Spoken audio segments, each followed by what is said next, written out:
بسم اللہ الرحمن الرحیم۔ میں ہوں حسین سلمان اور آپ دیکھ رہے ہیں میرا چینل کتاب دوستی۔ آج ہم جس کتاب کا جائزہ پیش کریں گے اس کا نام ہے دہشت گرد۔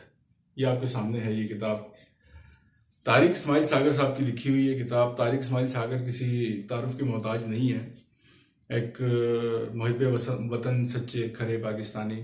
ابھی ریسنٹلی ان کا انتقال ہوا ہے۔ اللہ تعالیٰ ان کے درجات بلند کرے اور ان کے گناہوں کو بخشے اور انہیں جنت الفردوس میں جگہ دے، آمین۔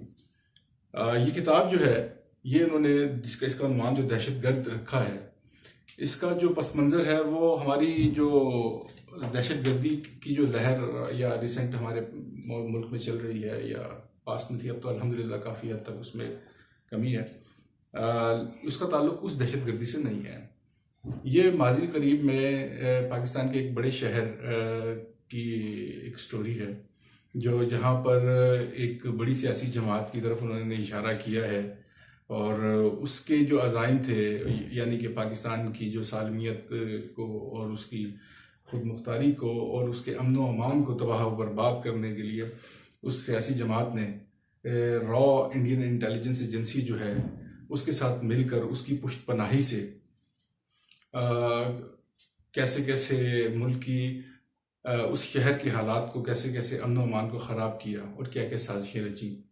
یہ صاحب اکیلے نہیں تھے، را نے خالد نہ صرف ان کے ساتھ اپنے تعلقات استوار کیے بلکہ جو اور بڑے سیاسی جو زمیندار جاگیردار وڈیرا ٹائپ شاہی ذہنیت کے لوگ جو ہیں ان کو بھی اپنے چنگل میں انہوں نے را نے جو ہے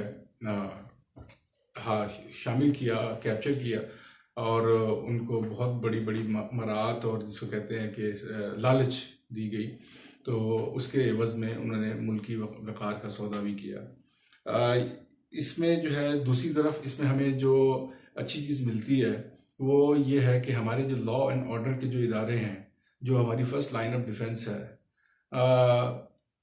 اس نے کیا پازیٹیو رول پلے کیا اور کس طریقے سے ان کی جو کارروائیاں ہیں ان کو انگیج کیا اور اس میں کوشش کرتے رہے اور آخرکار اس میں کامیاب ہوئے اور ان کو بے نقاب کیا۔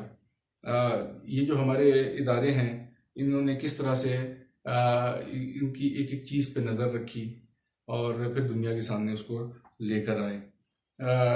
پڑھنے سے تعلق رکھتی ہے کتاب، بڑے اس میں چونکا دینے والے انکشافات، اور آپ پڑھیں گے تو آپ کی آنکھیں کھل جائیں گی یقیناً یہ کس طریقے سے جو انڈیا ہے وہ پاکستان کو ڈیسٹیبلائز کرنے کے لیے کس حد تک گر سکتا ہے اور کس حد تک جا سکتا ہے۔